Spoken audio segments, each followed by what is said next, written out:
有個掣好得意嘅，你撳下座椅嗰度咧，有叫做老闆掣嘅。當我係老闆嘅時候，我係都唔讓後邊嗰個咧，後邊嗰個都係真係幾難坐得入㗎。老闆車你唔係坐到老闆嘔啊嘛？好少我揸車求舒服咧，係中意 sport mode。似乎呢架車好似全部嘢都係 sport 就啱㗎啦。我有個問題，係點解個個都叫狗？係呢個得意啦。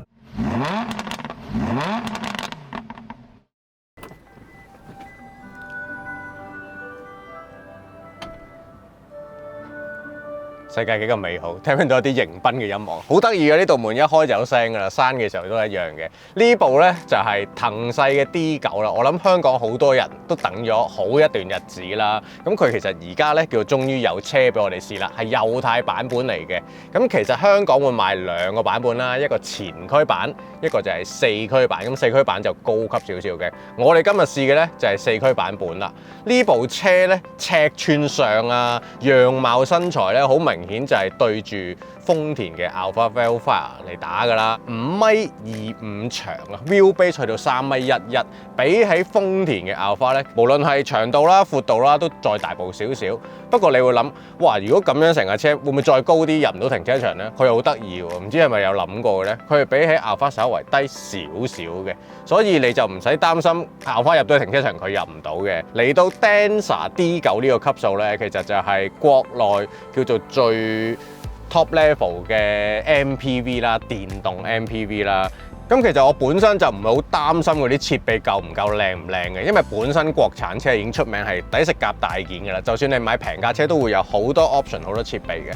仲要嚟到呢個級數，而家香港四驅版賣緊70幾萬，亦都係最豪最貴嘅國產電動車啦之一啦。咁所以呢，基本設備係齊晒嘅，4張凳都有按摩啦、通風啦。當然呢張凳係電動，可以喺呢度前後調校啦，亦都有個 mon 俾你校晒所有嘢㗎，例如天窗啦、冷氣啦、雪櫃啦，係啊，呢度有個雪櫃嘅，一撳咧自動開門嘅。咁佢都好勁喎，真係一個冰箱嚟嘅，最低可以去到-6度咧。我哋今朝擺一支水落去咧，過幾個鐘都變咗思樂冰啦。然後咧，側簾啊，呢啲全部都有啦。同埋你再摸真啲咧，呢個頂級版咧，啲皮係靚嘅，Nappa 皮嚟嘅 ，finishing 咧所有嘢都真係幾好喎。仲有喎，連車頂都有 Alcantara，所以設備上咧，我覺得係相當之豪華嘅。咁除咗硬件上嘅設備咧，軟件上都好重要噶嘛。一架叫做老闆車啦，或者7人車啦，再咁多個人，再啲咁重要嘅人，安全都好緊要嘅。其實咧，佢已經齊晒大部分嘅安全輔助駕駛系統噶啦，嗰啲咩盲點啊、Lane Keep 啊、智能巡航啊、前方後方嘅碰撞預警、自動剎車，呢啲全部都有齊噶啦。不過而家你望落去好似咦唔見咁啲嘢嘅，因為咧佢係需要 OTA 更新嘅，係啊，佢係可以 OTA 去 update 個 software 嘅。咁代理嗰邊咧就會喺稍後嘅時間啦，幫佢哋呢部 D9咧 update 翻最新嘅安全輔助駕駛系統噶啦。依家啲新車嘅主動安全式系統越嚟越多，近年甚至已經變成 standard 設備咁。咁作為駕駛者，當然希望喺任何時候都唔需要用到呢啲功能啦。但係意外嘅嘢真係冇得預測嘅，有咗呢啲系統 backup，揸車的確係安心好多嘅。大吉利是部車撞咗花咗，無啦啦使一筆唔止肉赤啊！最怕係失埋預算啊嘛。其實人同埋車都差唔多嘅啫，突然間有咩病咗、頭暈身㷫，影響收入同埋生活質素。如果冇 backup plan 喺手，最怕連養車都受影響。煲呔最近推出咗危疾保限時3折優惠啊！就算投保100萬保額，第一年嘅保費都可以低至27蚊一個月啫。煲呔嘅早期及多重危疾保被 Ten Life 評級為 No.1 定期危疾產品，當中嘅3大危疾包括癌症、心臟病同埋中風，都可以多次索償。一啲早期嘅危疾，例如原位癌同埋通波仔都有得賠㗎。煲呔呢個產品係純危疾保障，冇投資或者儲蓄之類嘅複雜玩法，同買車保一樣，有事就有賠償。佢勝在可以每個月俾少少供款，換嚟大額嘅保障。趁依家有限時3折優惠，想了解多啲煲呔危疾保嘅詳情，可以喺呢條片嘅 description box 同埋置頂留言入邊揾到。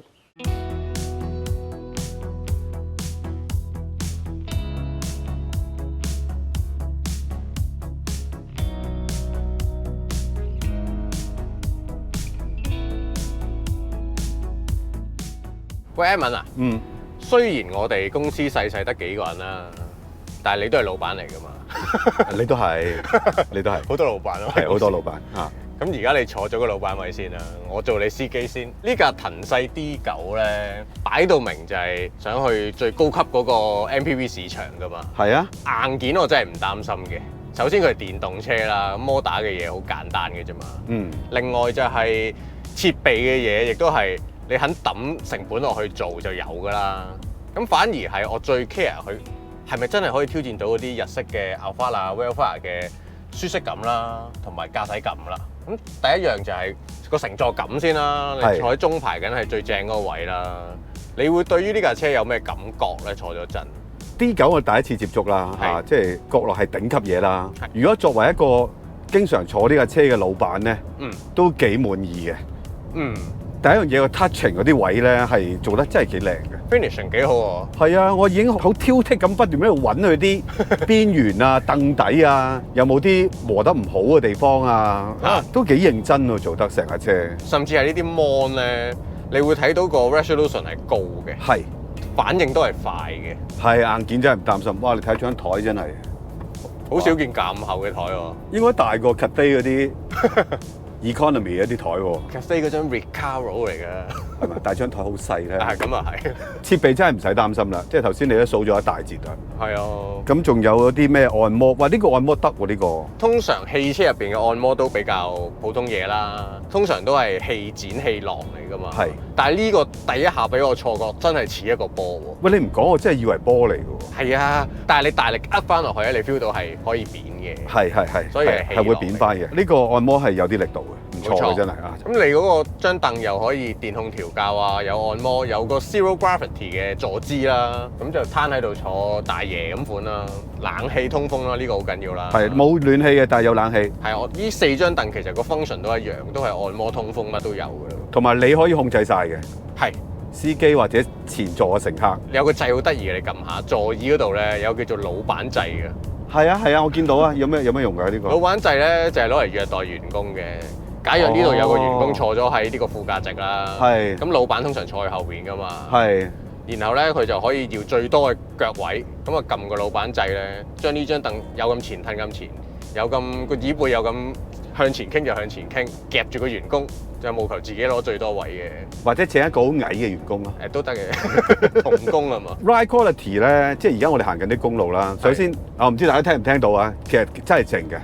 係，通常咁 box 嗰啲噪音咧，都會形成一個共鳴箱喺個車廂入邊噶嘛。咁呢部隔音，我覺得隔外邊係隔得幾好嘅。係 ，even 車底都隔得好嘅。係 ，ride quality 寧靜呢 part 咧，真係幾高質素。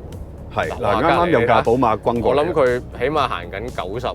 係啊，我都聽唔到。聽唔到，我完全唔懷疑有車經過。但係你而家用緊嘅係咩懸掛？係啦，佢個底盤咧。呢部4驅版其實係有得 set 嘅，咁佢有舒適同埋運動，其實就係 set 嗰個電子避震嘅。但係好得意嘅，佢入邊仲有個舒適控制嘅，即係仲有3級可以揀嘅。咁而家我係用緊 Sport Mode 啊，運動模式嘅避震啦。係，所以會稍為跳啲。嗱，你過呢啲路駁位係咪硬啲啊？我覺得係，你知道你用緊 Sport，我就覺得係合理嘅。但係如果而家你轉舒適咧，舒適模式有啲路駁啦，開始。我覺得個車身嘅喐動係多啲嘅。即係當然佢好油啦。係。佢想盡量慢啦個動作。係。但係都喐動係多啲嘅。我都覺得係。即係可能呢個係一啲多彎或者凹凸比較多嘅地方咧，未必真係舒適嘅，除非你冇乜速度啦。如果你話真係攞去同Alphard Vellfire 比咧，而家40係嗰個反應咧已經控制得好好嘅，即係成架車個喐動啦、震動嘅過濾啦，就算佢冇氣壓避震，我覺得都控制得好好嘅。呢部都冇氣壓避震啦，我開頭以為有嘅咁貴嘅車。咁 anyway，佢就會比較多少少喐動，即係一經過啲坑渠啊、路駁啊、凹凸咧，個擺動多少少。咁呢個擺動要回復翻平復咧，需要多少少時間同喐多幾下嘅。冇辦法㗎，我記得阿龍 Sir 都講過，即係你個車身咁重咧，啱啊，個避震個彈弓就係用得硬，係啊，否則你根本都即係負擔唔到，係啊，拖唔起架車。但係你又將個 damper 吞到去遠喎，即係 damper 做唔到好多嘢，咁啊靠彈弓不斷喺度喐下喐下。咁就唔係一個最舒服嘅 setting 嚟嘅，其實。因為呢架車咧，佢成2.8幾噸重。係啊 ，curveway 喎講緊。係啊，坐埋我哋係3噸啊，所以喺呢一個重量，我知道佢係咁重嘅情況下咧，我覺得依家呢個喐動同累震嘅表現咧，其實係喺合理範圍入邊嘅。即係佢未至於高明到可以連呢3噸重嘅嘢都可以消化得無影無形。因為呢一套嘅避震咧，即係騰勢佢哋有個名噶嘛，係叫雲咩啊？我都唔識讀。我唔識讀我個字，有冇觀眾識讀啊？替代個替字上邊個忽，下邊就係一個車字。車字係啦。咁如果大家有留意咧，佢呢個底盤個名，嗱跟住後邊有個 C 字咧，就係個 damper control 嚟嘅。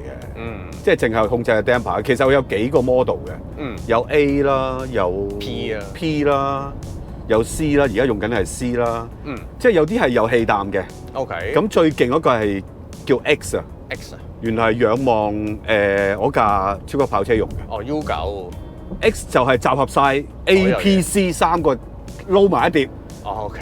係啊，呢個爆漿奶料蝦牛丸炒埋一碟嘅。OK。如果你問我，我就寧願行 highway 嘅時候一定用 sport 咯。即係如果喺市區行，而家你用舒適，咪有得去搖少少 OK 嘅。但係如果你話我住半山，好多彎路嘅，我都係叫你用 sport 㗎啦。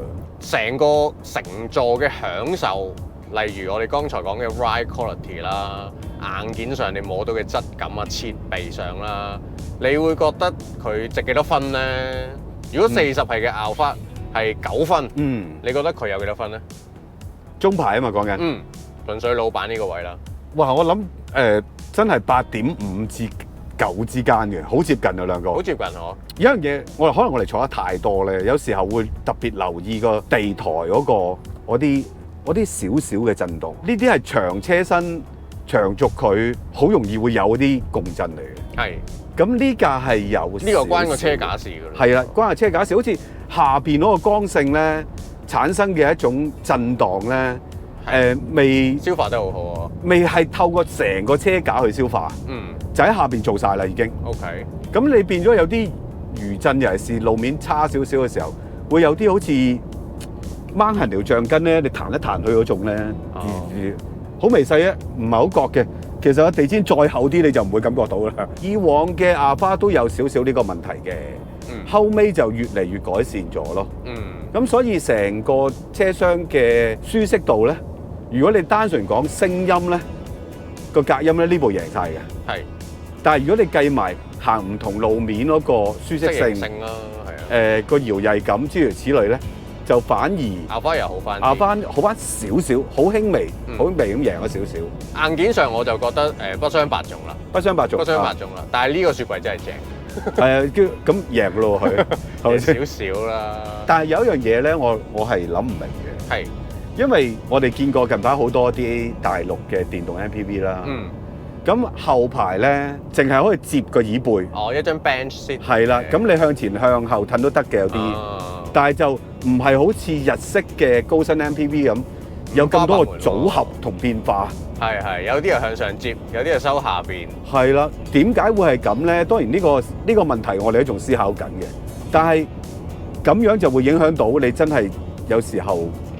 接咗老闆又買咗好多嘢，即係擠行李嘅空間係個變化有啲受限咯，用唔到個地台有少少局限咗。其次就係呢架車本身又大過Alphard一截嘅，咁但係如果你真係計個車廂總空間咧，特別係後座咧，當我係老闆嘅時候，我係都唔讓後邊嗰個咧，後邊嗰個都係真係幾難坐得入嘅。首先就係個後座，即係第3排咧，你留意下個坐墊咧，其實佢係真係幾長嘅，同埋幾厚啊。係啊，晾大髀係 OK 嘅。咁成張凳個形狀啊、厚度啊，都係比較 full size 嘅。咁所以嗰度空間亦都自己已經佔咗啲啦。咁如果你作為老闆死都唔讓咧，佢係坐得辛苦嘅，好快佢就辭職㗎啦。但係你講得啱嘅，會影響咗個行李空間咧，用唔盡個地台。即係例如我哋去日本旅行租架Alphard，就係貪佢可以坐得舒服之餘，又可以好大個行李箱啊嘛，接起啲凳之後擺幾個篋啊，買好多嘢都得啊嘛。佢而家呢個做法就好似籠上部20係咁咯，即係冚低張凳推前少少咁啊。盡量多少少尾箱空間啦，咁但係就用唔晒個地台啦。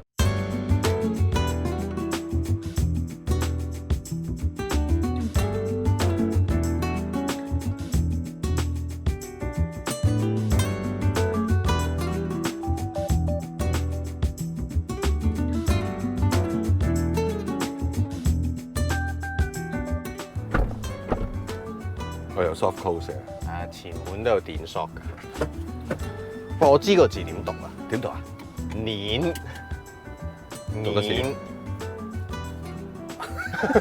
咁唔似一個字啊？似唔似泰文啊？知啊知。咩意思啊？皇帝嘅車喎。哦 ，OK， 係啊，咁都俾佢揾到個字出嚟嘅。照計呢啲字應該係死咗嘅字，即係好耐冇人用嘅字嚟，炒翻出嚟用。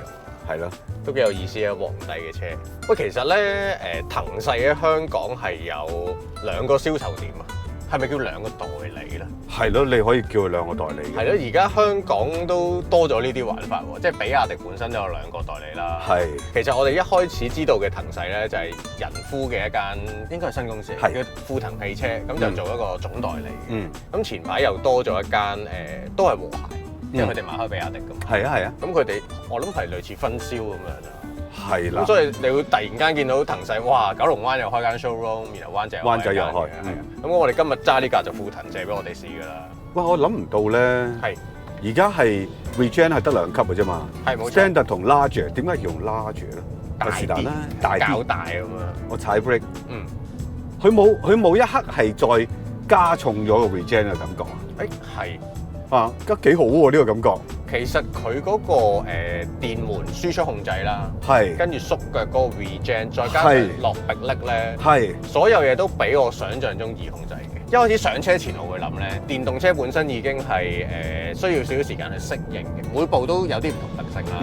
再加上呢部真係好重嘅，咁你要控制佢去做收停、起動、加速、減速嗰啲動作咧，我估計係會比較甩咳嘅，我都係咁估嘅。係啊，其實架 Miva 9咧係比佢難控制啲嘅。OK，所以好容易，如果你揸得唔好咧，嗰陣時我同龍 Sir試，佢都話個司機一定要揸得好，先至唔會暈車流。但係呢部真係，我覺得個控制電量嗰個控制咧係比較再成熟啲。我就而家行緊70幾，我一收油都唔會一下子就減得好犀利。係。咁我諗其中一個顯示騰勢呢間廠做呢一類車認真嘅就係諗個電控嗰度咯。係啊，老闆車你唔係挫到老闆嘔啊嘛？係啊，份工都做唔長啦嗬。剎車亦都係另外一個關鍵啦，即係你收油唔 trigger 個 regen 啫，剎車會啦啩？係冇錯。佢剎車又唔係即刻嚟嘅喎。係啊，個 regen 又係好似等一等佢先至嚟嘅喎。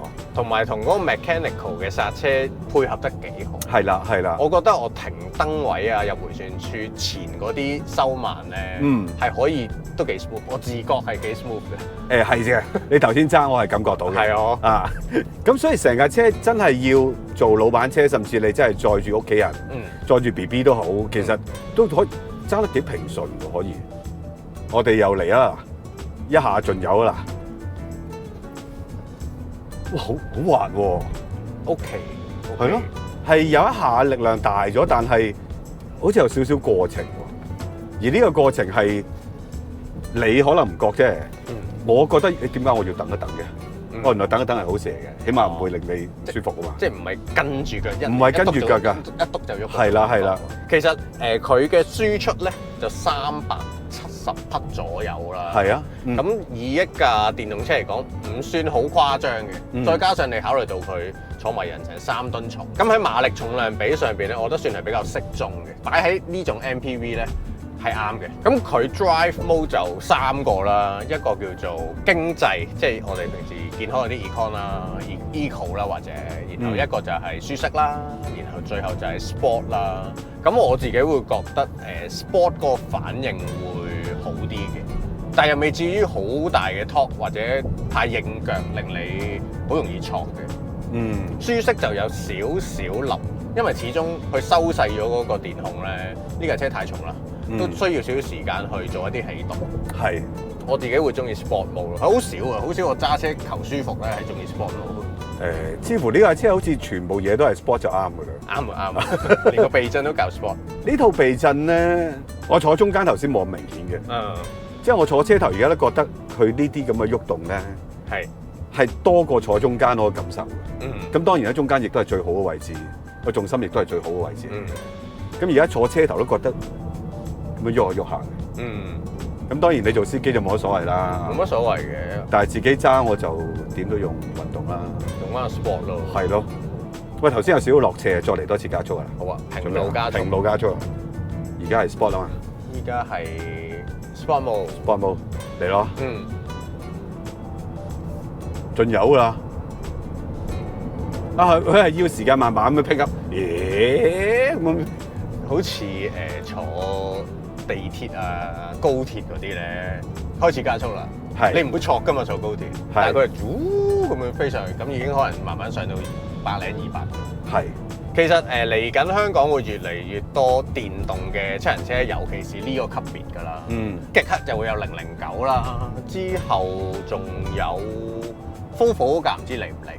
哦，佢哋話會嚟嘅喎。EX90係啊，其實應該同009係姊妹車啦。小鵬亦都會有架 X9啦。我有個問題係點解個個都叫9？呢個得意啦。係咯，我都想講呢樣嘢好耐嘅。喺國內嘅車咧，佢哋好得意嘅，用數字嚟分級數嘅，好統一嘅，大家個隊形好整齊嘅。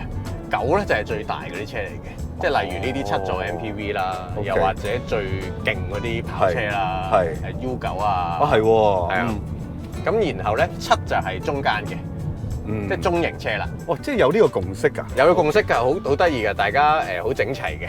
我哋跟翻個隊形，咁有好有唔好嘅。好嘅就係我一聽到係個9字，我知係最大㗎。係啊，最貴最大嗰啲啦。咁但係我好容易撈亂。上次我行北京車展就係，呢個又係咩7G9，呢個又 LS， 係啦 L7P7G7。咁係邊個牌子咧？小米嗰架叫咩啊 ？SU7啊，係啊 SU7啊，係咯。咁呢樣都幾得意。講咗咁耐都唔記得提佢嘅電添。點解咁重咧？因為好大嚿電喺車底啊。係103 kWh， 即係基本上鋪滿晒呢個地台㗎啦。NEDC 嘅續航距離有580公里嘅。咁 NEDC 個水分稍微高啲啦。我諗你預500頭400尾到啦。係。但我哋而家見到65%都仲有成380公里咧，似乎挨住500係應該冇問題嘅。同埋佢 support 11 kW 嘅 AC 充電。係。咁即係都要差成8個鐘啦，照咁計8-9個鐘啦，10個鐘都要可能。差唔多啦。係啊。DC 快叉就166 kW。咁就大概係咁樣啦。嗱，聽講咧，香港都接咗好多單嘅 D9，唔知有冇觀眾已經睇中咗佢，又或者你係已經買咗咧、訂咗咧，留言話俾我哋聽，點解你會揀 D9 啊？又或者點解你會揀其他？可能有啲人買其他噶嘛。即係暫時嚟講，選擇都仲係少嘅。係，仲係少噶。遲下就真係好多啦。好啦，咁今集就差唔多啦，大家記得 subscribe 我哋 channel 啦。